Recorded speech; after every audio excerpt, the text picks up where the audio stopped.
Oh, hello, everyone, and welcome to this month's Psychosomatic Conversations. We have a fabulous subject called It's All in Your Head, something that I think each one of us has probably thought and heard. And what we're going to explore today is what does that really mean?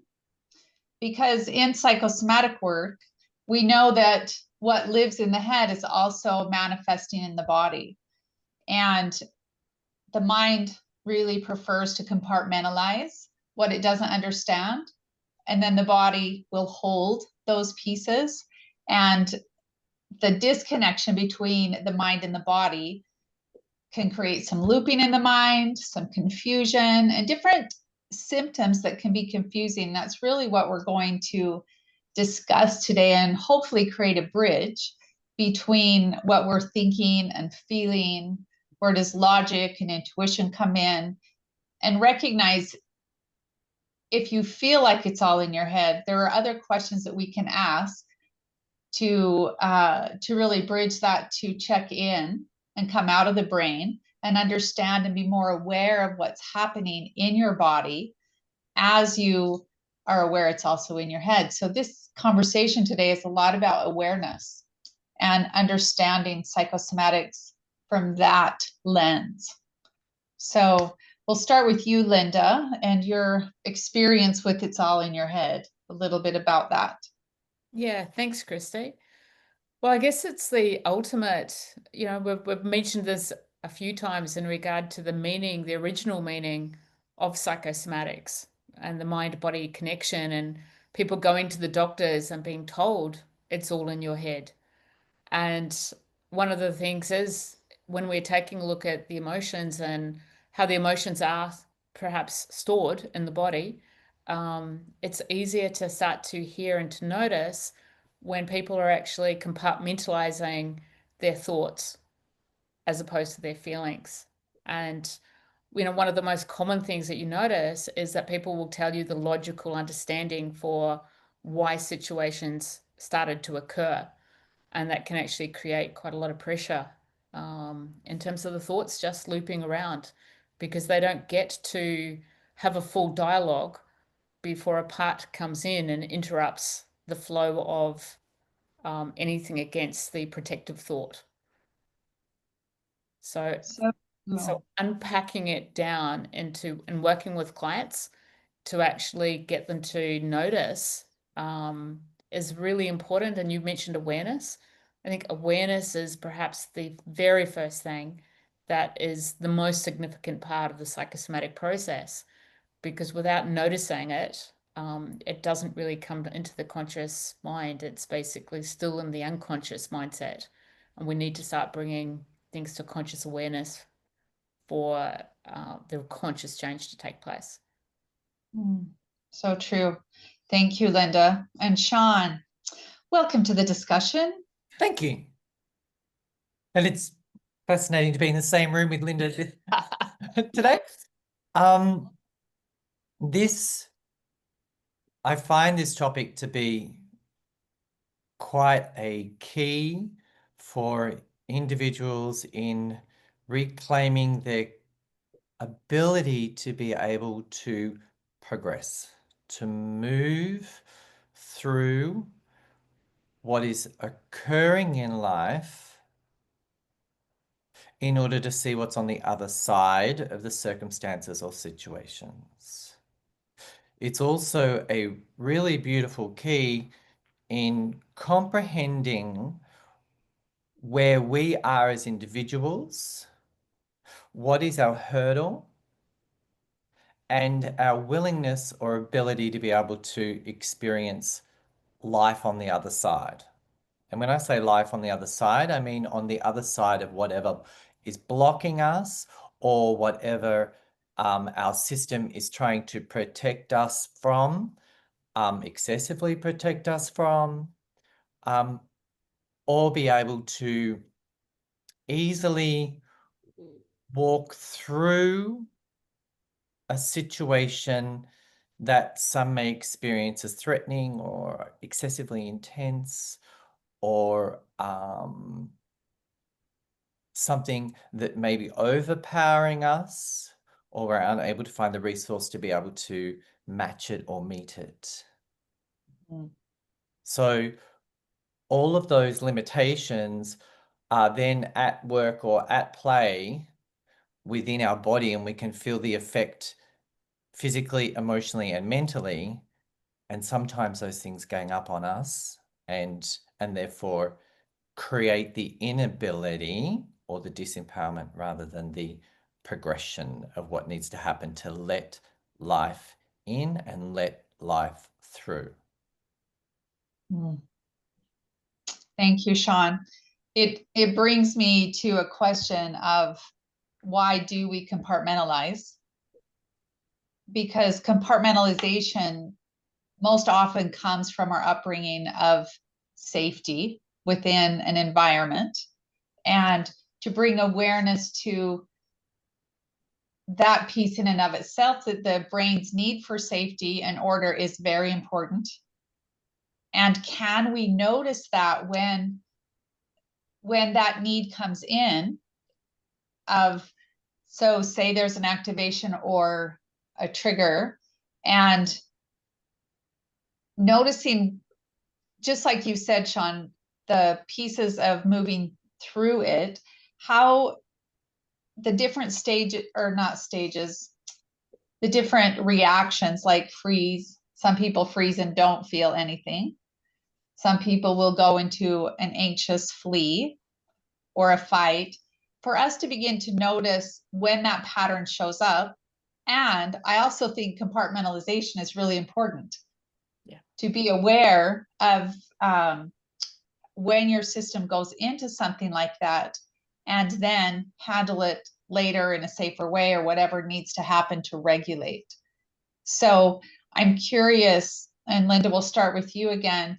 With your clients, have you, as you've brought awareness to the pattern in the mind and how it's showing up in the body or not, because some people don't feel, how does that work when you're working with clients to bring that awareness when their mind is shutting everything down or turning everything on? It can be both. Yeah.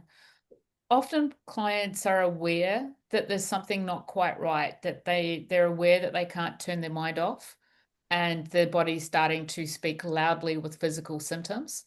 So they may actually sort of say there's something going on, but I just don't seem to be able to access the feelings.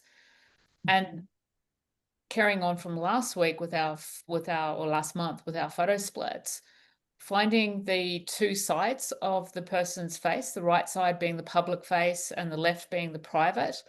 What we notice sometimes in look like working with a client is that they're presenting a very different story to what they're feeling.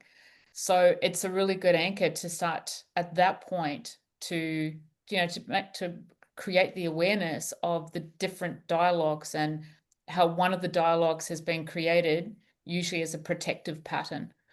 And that protective pattern means that it serves a really healthy purpose. So again, just bringing in that awareness and the noticing, I think would be the number one area that I would start to work with. And when you get the visual with it, you can really start to see the different styles of personality and how the part that could be the defender shows up. And yet also that can also represent the internal conflict, because when two parts have a different dialogue and maybe conflicting ideas of what's right, what's wrong, taking a look at expectations from family belief systems, within the workplace, values, to somebody actually looking after their individual desires and wants maybe being different. So that can create the mind looping, and yet the body experiences that mind loop as like things like anxiety in the body. So the starting point is to take it back to the simplicity of, and what are we working with? Yeah, the simplicity in the complexity. Yeah. It's it's one of those things that I think psychosomatics is so simple and so complex Yeah. at the same time. And that's really why we are having these discussions, in with people so we all can better understand the language behind psychosomatics, but also the patterns that we hold with the mind and then how they show up in the body. And so, Sean, if we go a little bit more into, what keeps people stuck in their head or compartmentalizing so much that they're not able to access? Yes. So you're crossing slightly over into trauma there. Trauma as an experience. The willingness to experience life as an adult is different to the experience as a child, because that decompartmentalization is a child going into survival mode that's withdrawing from the environment in order to wait for that environment to pass them by before they can return to the circumstances or the situation. And yet, as adults, we're asked to interact accordingly. And if we have, some people are really good at managing various situations simultaneously relative to the depth of trauma or capacity. Some people may feel bewildered by just one situation. And more often when you have the awareness of various situations that have a similar thread to them that are occurring in front of us, there's a larger theme that's going on for the individual for awareness or realization or awakening. And that's where you have evolution, that's where you have growth, that's where you are asked to, what I call, upgrade your systems. Yeah, where there's something in me that is no longer serving me and I need to approach a situation incredibly differently. Yeah. We need to let life happen, or life can't show me who I am. That doesn't mean that I'm putting myself in front of a life-threatening situation. Sometimes it may feel like that, but that's about protecting the body, but allowing the circumstance to unravel before us so I can see what my role is in this, both from me and with others. Life is in front of me for me to be able to experience more of myself and more of myself and more of myself. And when we come to a halt, we don't feel like ourselves. And therefore we're unable, that's when we know that we're in the situation that I'm unable to access me. And that's when I need to work out how to get more on my side rather than life outside of me, their side. Yeah, and it makes me think, as you both are talking, we all come from a family system, a cultural group of people. And for me personally, how often through the years and even still today, sometimes when a situation comes up, my awareness of we don't do that, or we shouldn't feel that way, we meaning my family, my tribe. And the more I've become aware of those thoughts, that especially if it comes into my brain as we don't do that, we just buck up and keep pushing, because that pushing creates illness in my body and great fatigue. But it's taken me a long time to not compartmentalize and push anyway, because that belonging is so inherent in us that for me to learn that there was awareness around that voice isn't necessarily me, it's a voice that I've heard for a long time. And the adult in me, and Sean, I appreciate you bringing in the child aspect, because when I work with clients, I'm so clear that as we work, especially if there's trauma related events to something that hasn't quite had the awareness brought to it, how delicate that is to know that the adult is in the space. Yeah. That's going to begin to move and be aware of what's happening and where it comes from versus having it get exploded. And that's why I believe awareness is so important. So you do still have a sense of control when those great big emotions get seen, because it really is a matter of being seen and felt, because they're there anyway. And the gentle process of starting with awareness and then moving into a way to shift that or bridge it. I think as well, Christy, just going on from that, the core motivation, often the challenge when you're younger as a child, you have the default part that comes up to protect. And then over time, that just becomes a pattern that you actually have ingrained. Usually that pattern has a lot of gifts associated with it. And because it's gift based, you can actually forget the fact that that gift also comes with lots of challenges if you don't understand the motivating factor to why it's there in the first place. And even though the timeline has changed, still sometimes the feelings are still unresolved from something that was occurring when you were younger. And even the thought of addressing and what would happen if you didn't do this behavior, and taking, just being aware of that space of how that turmoil would show up in the body, that really opens up the conversation around emotional bypassing and the reason why that was so important at one point in time, but also understanding that life experiences has also developed like a resilience and a resourcefulness. So it may not even be a pattern, but it's a fear of something that was that occurred at a much younger age. When we become stifled, it creates what I call an immature point of origin, where we haven't fully experienced the entire loop of necessary emotion. So it's really looking at when I'm able to encourage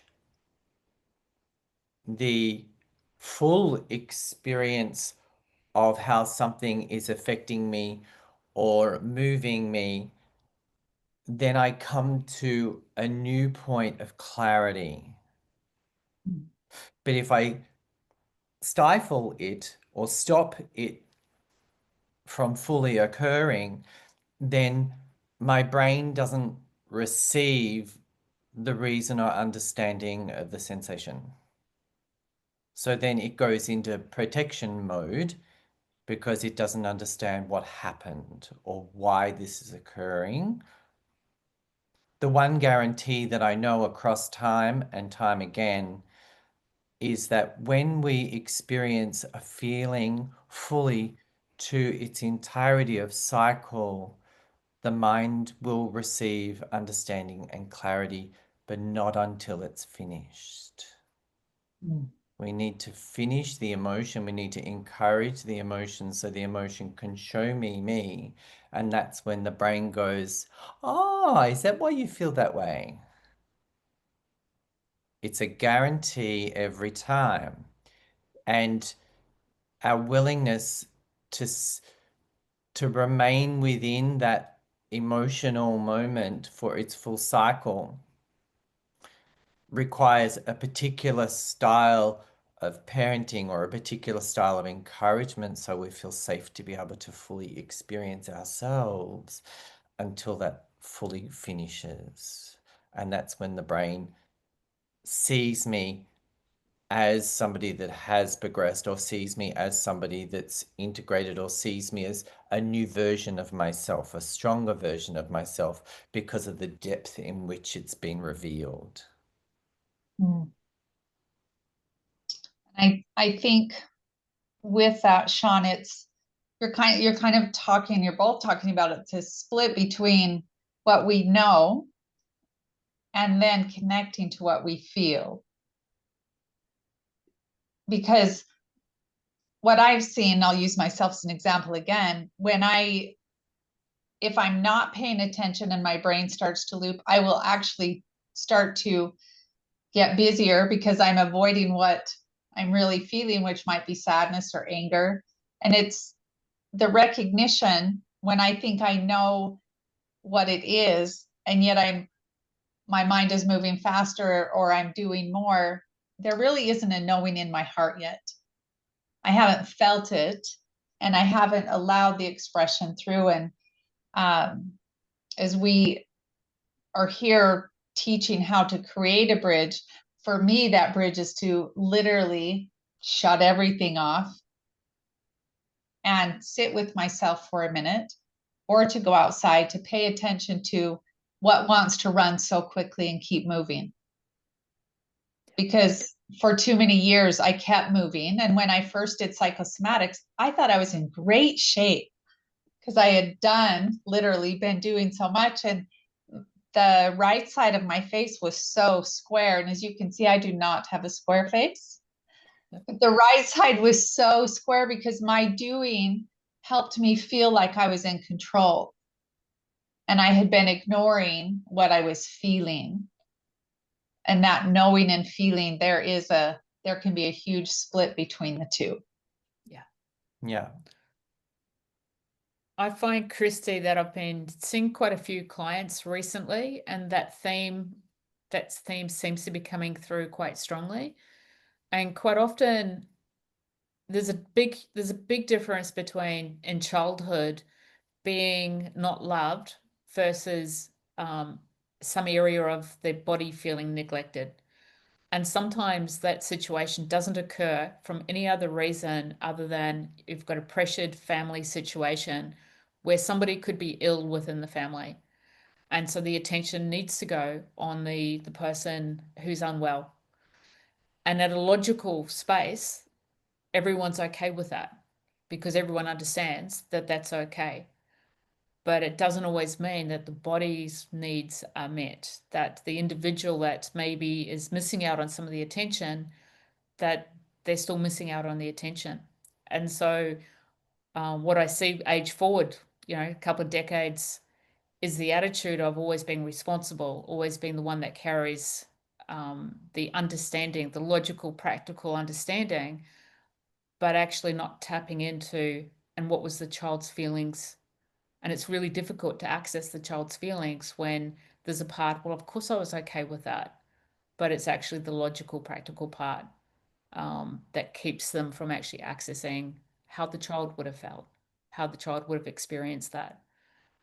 And that pattern can create a lot of expectations on who you also need to be for everybody else in your world when you come from a pattern of having to put yourself in second place or be there for other people's needs.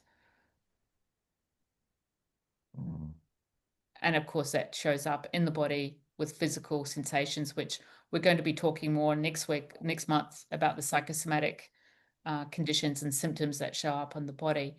But usually by the time people come to people like us, there can be those physical sensations in the body, pain, discomfort, illness that shows up as a result of, just pushing away the body's messages as they come, because you've got expectations of who you need to be.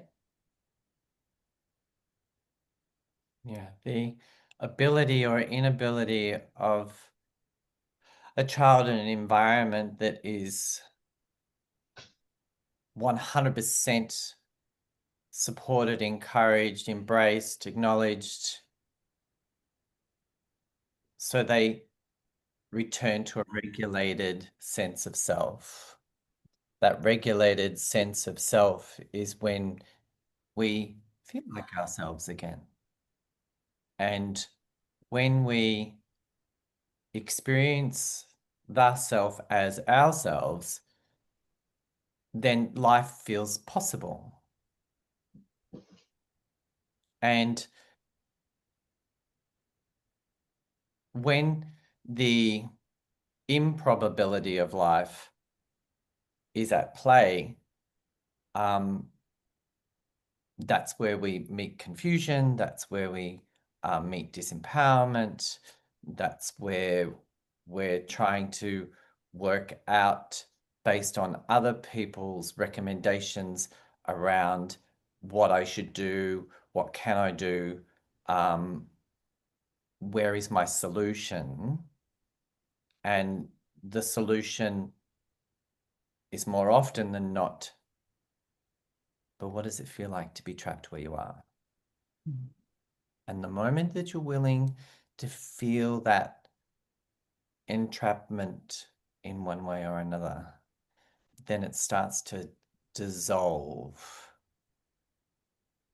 the decompartmentalization that's going on, because you're moving from the head down into the body via an emotion, and that's where I'm feeling what it's like to be me. Yeah, I'm finally feeling what it's like to be me, for where I am, for what's occurring, for all that it appears as to me, because it is me.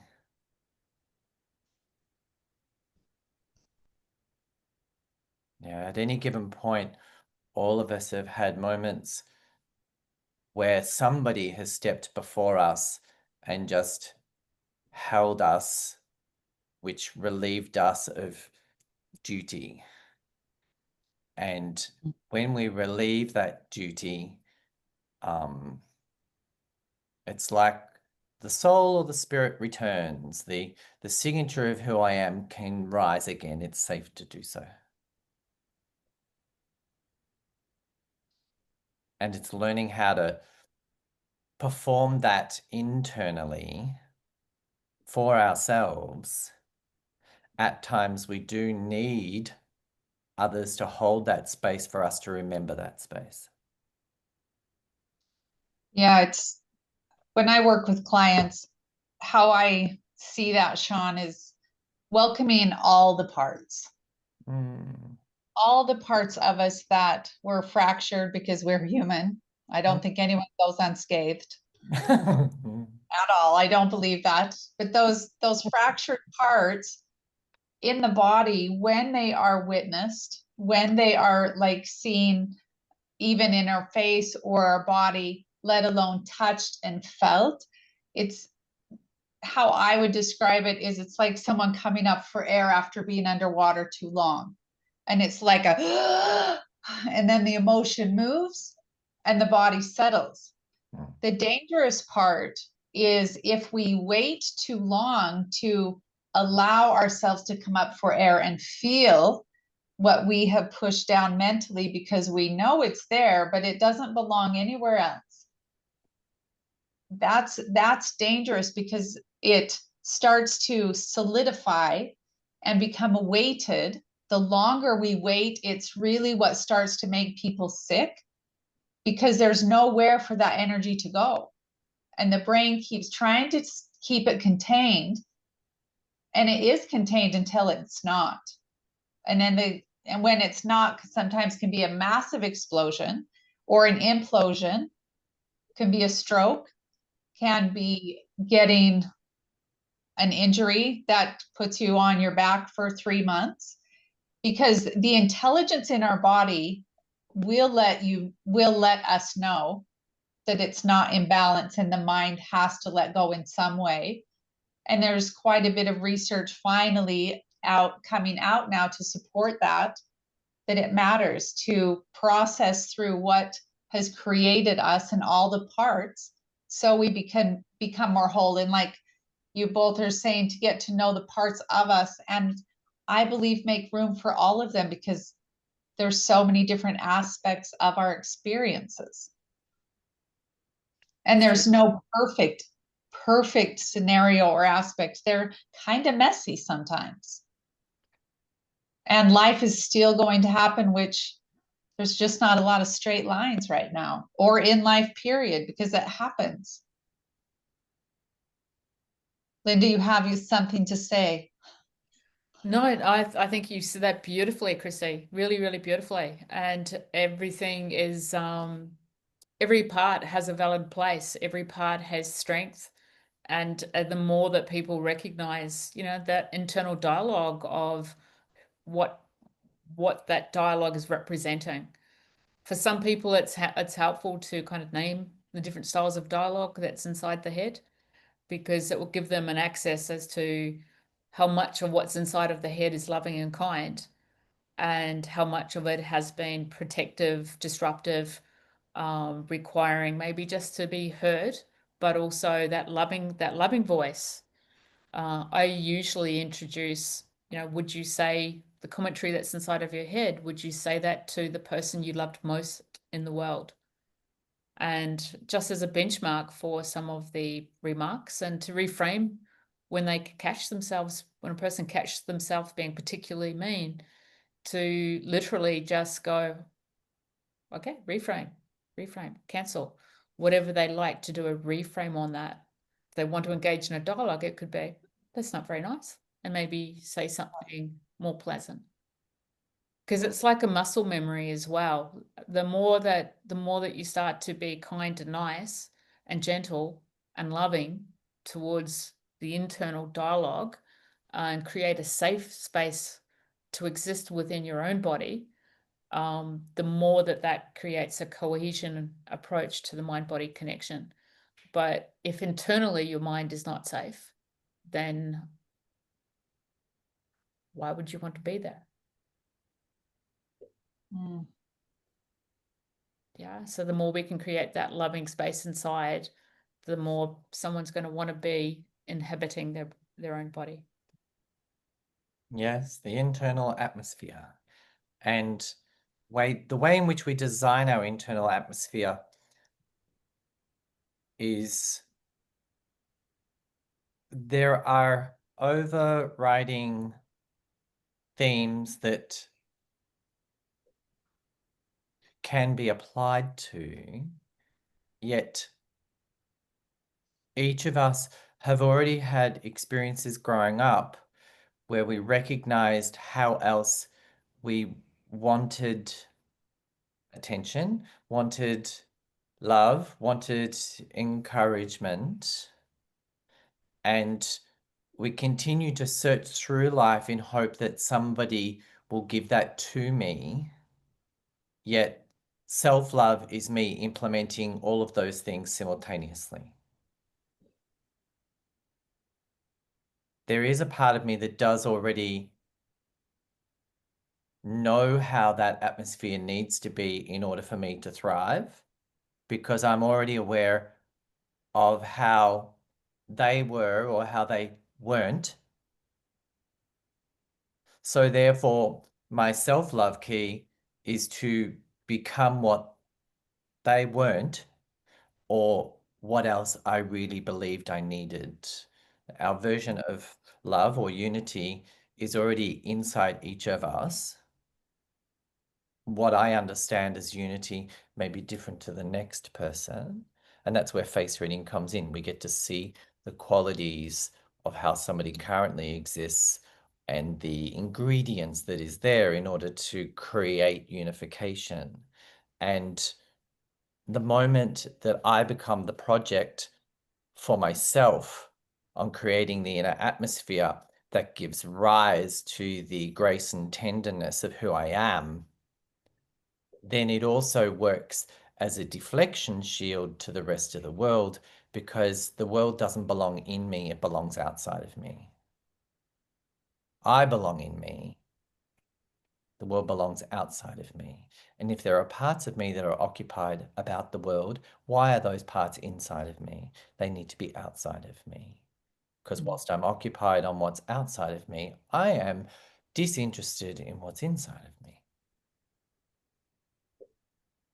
If I had a party favor, I would blow it right now. I agree. Because that is so true. We spend so much time Oh, out here, and this just keeps getting deeper and deeper, and not being able to breathe, and insomnia or addictions.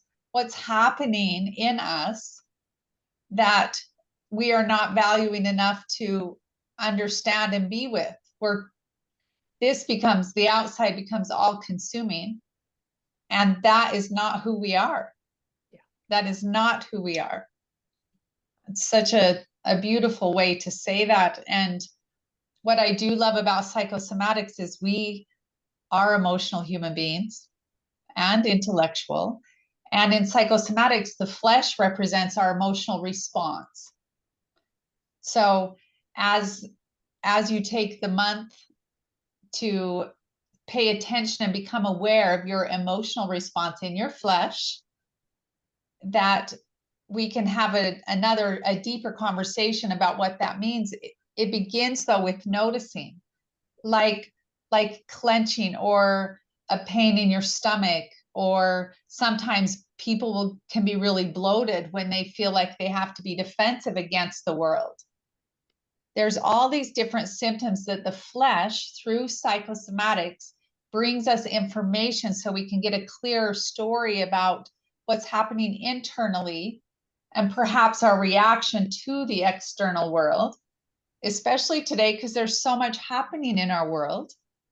Yeah. What's happening in here as we respond to or react to the outer world. And that's what we really love to see happening with on these calls, is a noticing, and a gentle noticing of your own responses when you get upset, or when you feel sad, or happy, where you notice in the flesh. That is the bridge between the mind and the heart. And noticing the heart, of course, is the loving one. As you're saying that, I was just reminded, Christy, that just of a client recently, and the voice that came in for them was very much the judge, and it was like, oh, no, that's the judge. That's still just another part. The heart connection is that loving, that kind, that accepting, and that deep inner acceptance and being, not necessarily doing, just the beingness of that part. When it's allowed to surface, it comes through. And I'm sure every single person on the planet, no matter how far evolved they are still learning these lessons, definitely learning them from this side. So even though we speak this language, obviously there's still lessons and mirrors to be held, every day in everyday life, because those activation and triggers also become our teachers. And I think that's the beautiful part of this style of work, that it's a work in progress. It's about feeling the experience, not actually avoiding the feeling. It's like how quickly it passes through, and how quickly you come back into balance. The evolution is what is usually behind the triggers. So often something may create a warp in our version of the world, or the version of ourselves, and that warp becomes an attitude, or a way of being, or a deflection shield, rather than us understanding what's the deeper component behind it, and whether that's current or historical. Because if I stub my toe now, it gives me pain immediately. But if I've stubbed my toe many years ago in a particular event that took place, then I've got a double intensity going on. And if I break my toe, I have a triple intensity going on. So it's already showing us the level of recalibration required. And when we talk about recalibration, there's that period of restoration, that period of reclaiming. The restoration is our involvement with the repair of the body in order for the clarity of the place in our body to restore to its natural nature. So if there's residue there, it means that there is also aspects yet to be comprehended or understood. And our availability to cater for, care for, and protect that part until it's resolved is all history based. Yeah, how I care for myself now is superseded many other versions of what I experienced as care. I was unaware of how there are so many aspects to the word care that are essential for full restoration because of the style of the minimized care in which I received as I was growing up, believing that that was care. It was a version of care, which I've now superseded, thankfully. But it's one of those things where it's, if part of me was a nurse, how am I approaching the patient? Yeah, what am I bringing to the table that enables the patient to fully resolve themselves? And resolve is the point of grace, the point of honor, the point of inception, the point of ease, the point of natural enjoyment.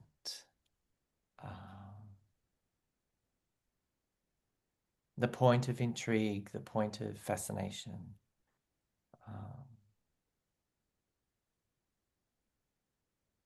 Point of gratitude. We can't create those things. We need to find those things. Sometimes we need to relearn them. Sometimes we need to expand on what we currently are learning. Yet there is still a natural source of that available to us, even though as a child I may not have seen it. And I love the word residue.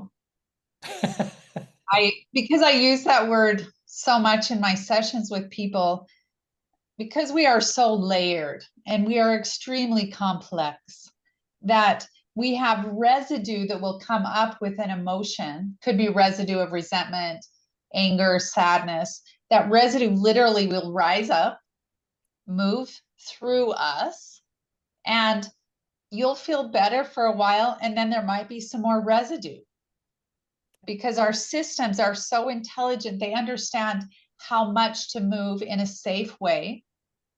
And as we become aware that there might be some residue, for example, I know for me, if I start clenching my jaw, which is one of my somatic pieces that I become aware of, if I'm not speaking and I'm clenching, that's residue. And I am aware, and then I prefer to have someone with me to have a conversation, because my brain can make sense of things that don't make sense.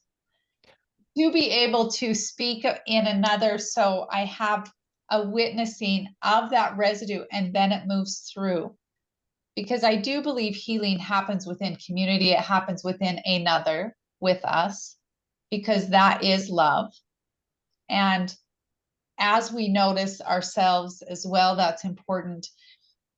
Part of the reason why we're creating this community is exactly that. So we can each help and understand the process of somatics, to encourage each other to continue to allow it and let things move through. And maybe instead of searching for why, staying in the head, but shift that question or the invitations to, where am I feeling that in my body? And that becomes a bridge. And I would say that's some homework for the month, for giving a little homework. If you find yourself looping, and why is this happening? Why am I doing this again? To perhaps close your eyes and slow your mind down just with breathing in and out and counting your breath from 3 to 4, out to 5 or 6. Notice where you feel that question, because it's attached to something in your body. And it's a good way to begin to become aware of the processing of mind body without needing to do anything yet. We'll go into that more next time. But we want to bring the awareness of how that's happening in you. Yeah. And Christy, you've raised a really good point with speaking. And it's one of the reasons why therapy and having someone to hold space, contain space, safe space, but by the looping that can go on inside of the head without it actually coming through the creative center of the voice, that's one of the reasons why it remains looping as well, because there isn't the opportunity to safely explore without being either shut down or somebody offering a judgment on how it needs to look. But for someone to be able to hear themselves also speak out loud, because sometimes it's actually in the act of speaking as well. There is a question that has come in regard to, what do you mean by deflection? And the question itself, an example of deflection for me would be just a really simple example. Just say you were going out, you've dressed up, you're wearing a dress, and a friend says to you, "Oh, I really love that dress." And you might go, "Oh, I got it from an op shop. It cost $20. You haven't received the compliment. You haven't received the feeling of someone actually acknowledging that you're looking really beautiful today. And that's like a deflection. And deflections come in many different ways, but energetically, it's where something is coming towards you, the hand goes up and you push it away. So it can be words, it can be feelings. And so that's a simple example of a deflection. In the context that you were using the word, Sean, deflection. So deflection, there is also, I learnt along the way that deflection can also be a healthy experience. Humans love to have an opinion, and when people have an opinion, their opinion may be valid, but I don't necessarily need to or unnecessarily change the opinion of myself based on what somebody else has said, unless it's something that's expansive, that's helpful. So in those circumstances, a deflection is a very healthy experience, because when something comes in that's inappropriate to who I am, or actually minimizing or unhelpful, then that can just move away, because my healthy version of myself is what's ideal to me as an individual, because that in itself validates who I am. If I have too many questions going on around who I am, then that's invalidating who I am, rather than actually creating a statement. Yes, a pure definition around who I am today. Yeah, to be defined also enables healthy deflection. Make sense? Makes sense to me. I want to add another piece on deflection to note it for people as homework. Deflection can also be if you're feeling sad, for example, or angry, and Linda, you asked me, "Christy, how you doing today?" "Oh, Linda, I'm really good. How are you? Tell me about da da da da da." Also deflection of for me not fully saying, Linda, I'm having a really hard day. I'm so sad. I don't need Linda to process me. That's not what I'm asking. The practice would be saying how I'm feeling, and that's all, versus deflecting to make it about Linda, for example, or Sean, and not the question she asked me.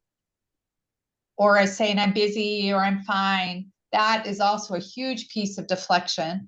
And that is one many people do. I love that when I get that in my office. It makes me laugh because I've done it so many times. People will come in hurting, obviously, or very sad. And we start in it, and then they'll say, enough about me, Christy, let's talk about you. Yeah. And that's deflection. And I will say, this is not about me today. Let's go back to you. And then that's usually where the tears come, because that's a patterning as well, to manage what's being felt and not feel it, and then put my mind on someone else. Yeah. And that's so common. I used to be really good at that kind of deflection. I'm so much better because I practiced, because that used to be how I would function, is to make it about someone else, so much though that I was deflecting all the time, and there was so much coming in that wasn't being observed, which caused that square face in my first face split. Yeah. And it's a powerful thing to notice. Notice and sometimes gently call out. As you're speaking, Christy, I'm reminded of one of my family members, a young family member, and he often will ring up and he'll sort of ask how I am. I'll ask him firstly how he is, and he very quickly goes, "Oh, what have you been up to, Auntie?" And I gently sort of say, "Nice deflection there. Now let's go back to you." Yep. Yeah. Yeah, our willingness to feel all that is there because it's there. Yeah. Or our reason to, there are so many reasons why we hide things from everybody else, and that's usually a child's response, so others won't hurt, poke, or condone or condemn or put down, or so we hide it all, rather than letting me surface.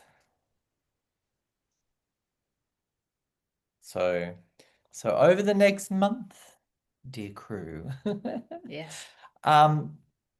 take time to understand the pulses, the tension, the yeah, what resides within you that part of you is avoiding. And if any of you, again, we will ask you for some feedback at the start of the next session. And if you don't want to give it live, then you can share with us and say, hey, can we just make this anonymous? But we would like to start with that around what you've noticed.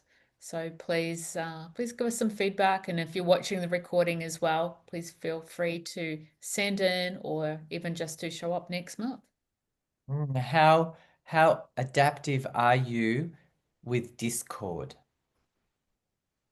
And where do you notice it in your body? How do you even sometimes noticing a contraction when there's discord, when there's deflection, to really pay attention to your body? Do you clench your fist? Do you clench your jaw? Sometimes people clench their butts. The emotional response is in the flesh. It is not in your head. So notice, and you can keep mental notes. I think the more that you do notice, the easier it is to shift it, so it doesn't stay long-term in a contraction. Well said.